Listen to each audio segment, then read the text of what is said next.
for the United States and Israel. You said that the president was going to do what was right for U.S. citizens, regardless of whether they lived in blue or red states. I'm curious if there's any chance in tomorrow's meeting with Mayor-elect Mamdani that he will be able to convince the president to abandon that promise to cut off federal funding to New York City. Look, Phil, we'll see how the meeting goes tomorrow, and I'll let the president speak for himself. Natalie. Thank you, Caroline. What did the president mean when he called reporter piggy? Look, the president is very frank and honest with everyone in this room. You've all seen it yourself. You've all experienced it yourselves, and I think it's one of the many reasons that the American people reelected this president, because of his frankness. And he calls out fake news when he sees it. He gets frustrated with reporters when you lie about him, when you spread fake news about him and his administration. But he also is the most transparent president in history, and he gives all of you in this room, as you all know, unprecedented access.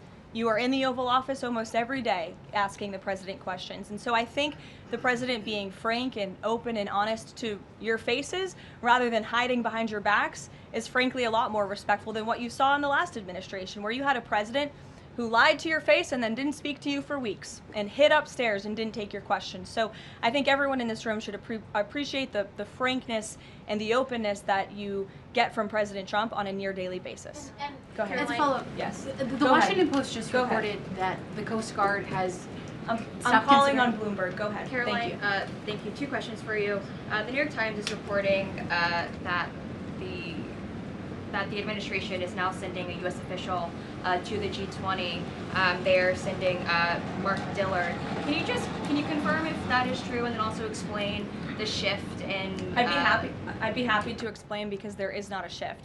The United States is not participating in official talks at the G20 in South Africa. I saw the South African president running his mouth a little bit against the United States and the president of the United States earlier today, and that language is not appreciated by the president or his team.